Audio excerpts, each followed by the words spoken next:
இந்த வீடியோ போடுறதுக்கு மெயின் ரீசனே பார்த்தீங்கன்னா, எப்படி இருந்த ஒருவரை எப்படி வந்து கொண்டு வந்து பார்த்தீங்களா, இதுதான் மாடர்ன் மெடிசனோட மகத்துவம்.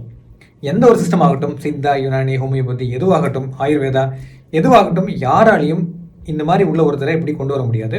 ஏன்னா இந்த மேற்சொன்ன எல்லா சிஸ்டத்தோட உடல் இயக்கம் பற்றிய நாலேஜ் பார்த்தீங்கன்னா ரொம்ப ரொம்ப மேலோட்டமானது. மாடர்ன் மெடிசனில் மட்டும்தான் உடல் இயக்கத்தை பற்றிய ஆழ்ந்த அறிவு வந்து இருக்குது. ஏன் அப்படி சொல்கிறேன்னா, ஹார்ட் இயங்கலைன்னா பேஸ்மேக்கர் வைக்க முடியும், நுரையீரல் செயல்படலைன்னா செயற்கை சுவாசம் கொடுக்க முடியும், ஆக்சிஜன் அளவு எவ்வளோ இருக்குன்னு பார்க்க முடியும், ஆக்சிஜன் ஒன்று ரத்தத்தில் இருக்கிறது கண்டுபிடிக்க முடியும்னே வந்து மாடர்ன் மெடிசனால் மட்டும்தான் முடியும். ரத்தத்தில் உப்பு அளவு மாறி இருந்தாலும் கண்டுபிடிக்க முடியும், அதை மெயின்டைன் பண்ண முடியும். பிபி குறைஞ்சா அதுக்கு மருந்து கொடுக்க முடியும். கிட்னி ஃபெயிலியர் ஆகிருச்சுன்னா டயாலிசிஸ் பண்ணி மெஷின் வழியாக டயாலிசிஸ் பண்ணி ரத்தத்தை சுத்தம் பண்ண முடியும். ஒரு கை துண்டாயிருச்சு அப்படின்னா அந்த கையை திருப்பி ஒவ்வொரு பிளட் வெசலில் ஒவ்வொரு நரம்பாக தனித்தனியாக தச்சு திருப்பி உயிரை கொண்டு வர முடியும்.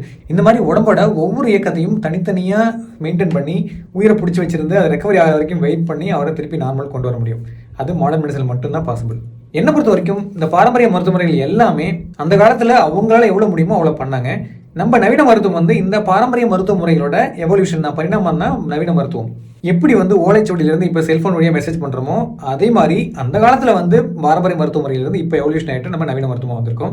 இந்த காலத்துலையும் நான் வந்து ஓலைச்சுவடியெல்லாம் எழுதுவேன்னு சொல்கிறது எந்த அளவு வந்து சரியில்லாமல் இருக்குமோ அது போல தான் எப்பயுமே. இந்த எல்லா பாரம்பரிய மருத்துவ முறைகளும் அனுபவத்தின் பேரில் ஏற்பட்டதால நிறைய பிழைகள் இருக்கலாம்.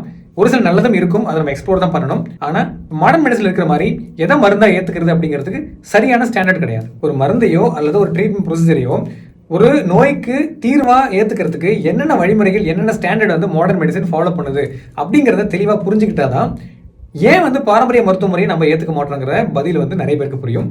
அதை அடுத்தடுத்து நம்ம வீடியோவில் பேசலாம். ஃபாலோ பண்ணிக்கோங்க.